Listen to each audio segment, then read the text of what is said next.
Hello, y'all. This is Julian Rico. This is Sports News, January 28th, 2025. We got a good lineup for sports news today. We got some news from the NBA to the WNBA and a bit of coaching news in the NFL, of course, and much more. Let's get to the news. We began our story in Sacramento, where the Kings have opened up a De'Aaron Fox trade talks. The Star did prefer San Antonio as the trade destination. Now, this is not the Jimmy Butler situation. We'll get to that in a minute. But this is not De'Aaron Fox requesting a trade, but the Kings are looking to trade De'Aaron Fox. Now, who's also in the mix? We know San Antonio because, yes, it makes a lot of sense. A lot of rumors of Fox could join Victor Wembanyama, Chris Paul, or maybe reunite with his buddy Harrison Barnes in San Antonio. The other locations are Houston, who do need another shooter. They're in second place in the West, right behind the Oklahoma City Thunder. Surprising team of the year there. And then the Brooklyn Nets. Now, Brooklyn did hire, if you don't remember, Jordi Fernandez was with the Kings assistant coach.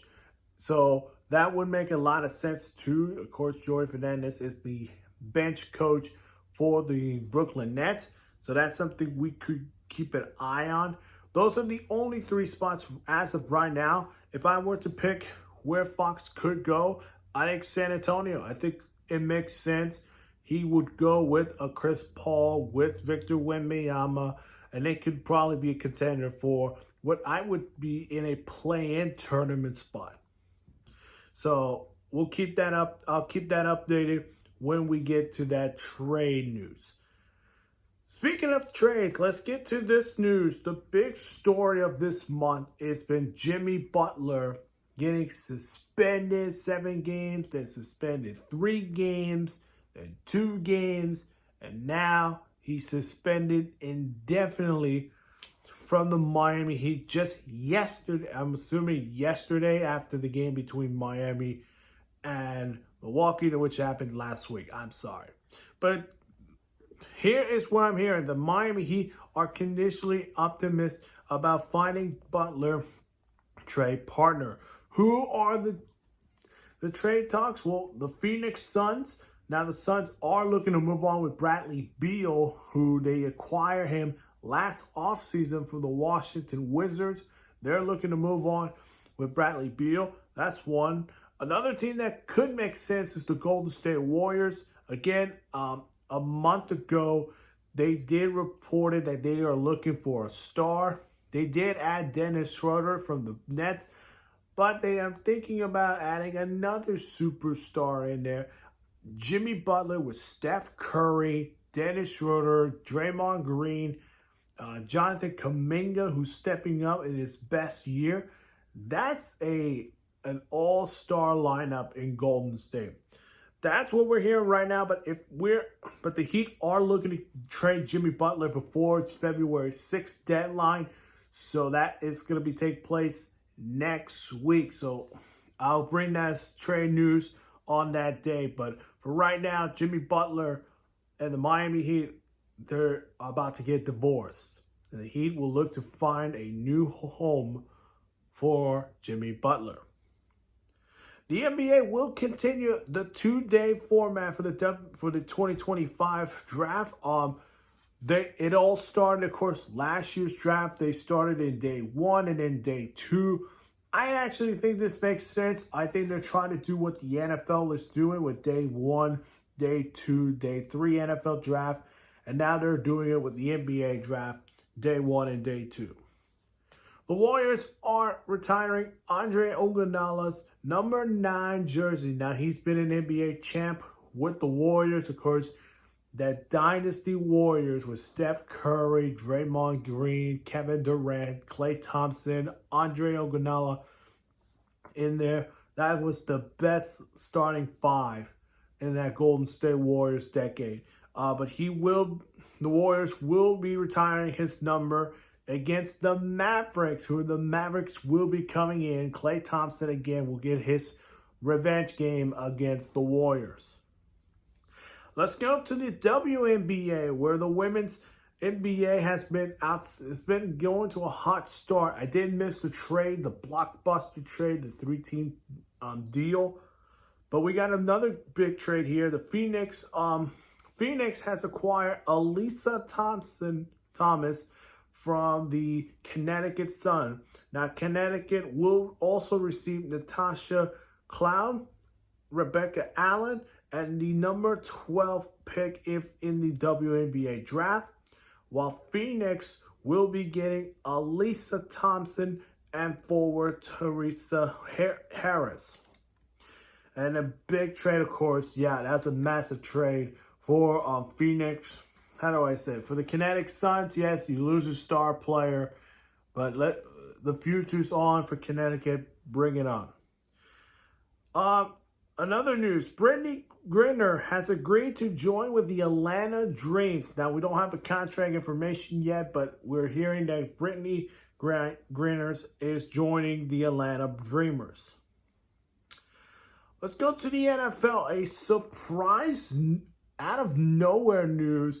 The Ravens are hiring former Bears defense coordinator, or you could say former Colts head coach, Chuck Patano, as his senior secondary coach. Now, this will be his first time coming back as coaching since 2020. So it's been 5 years that he's been coaching. But again, Chuck Patano he knows Jim Harbaugh. He's been on that defense a long time. So Chuck would be coming out of retirement as a senior secondary coach. Some coaching news right now. Kliff Kingsbury will be staying in Washington for year 2 as the offense coordinator, and he will not be interviewing the New Orleans Saints job. Now, the Saints, of course, yesterday they did announce they completed the interview for Kellen Moore. They are scheduling Mike McCarthy this week, so we'll see how this goes. But right now, we're hearing that it sounds like Kellen Moore is the favorite to take the New Orleans Saints head coaching job. Browns general manager has announced that the Browns are not considering trading Myles Garrett for first-round picks, and this makes sense. There was rumors of teams maybe going up, maybe go get Myles Garrett and then give up first-round picks. That's not going to happen for Browns general manager Barry. Not going to happen. Let's go to bonus. The Chiefs have revealed their jerseys for Super Bowl 59. They will be wearing white jerseys with red pants. 17 of the last 20 Super Bowls were won by white uniforms, of course. Only 2 of them. Guess who did not wear white on those 2 winners? The Kansas City Chiefs. Of course, if you don't remember, 49ers wear white, Chiefs wear red in Super Bowl 54. Chiefs won. Last year's Super Bowl, same thing. Chiefs won. Will the Chiefs three-peat? Again, I will do a Super Bowl prediction next week. Not this week, next week. I'm excited to give you my theories about it. Ellie De La Cruz from the Cincinnati Reds, Gunnar Henderson from the Baltimore Oilers, and Paul Skenes from the Pittsburgh Pirates have been named cover athletes for MLB The Show 2025, or you could call it MLB The Show 25. Congratulations to them. This is the first time that MLB The Show will feature 3 athletes in a cover. That's impressive. Congratulations to them. And just a moment ago, the Dodgers have an all-star reliever from the Texas Rangers. Kirby Yates has agreed to a 1-year, $13 million deal. The Dodgers have been spending a lot of money. And of course, in other news, the Yankees owner is a bit how do I say this? I'm mad because a lot of MLB owners are not spending a lot of money just because the Dodgers are doing a lot of spending their money. But keep an eye on the Dodgers. Can they win back-to-back World Series this upcoming season? If you have not seen the Matt Eberflus news that I just broke, go ahead and check that out in my video. Again, hit that like button, subscribe to my channel. We'll see you guys in the next sports news. Bye-bye.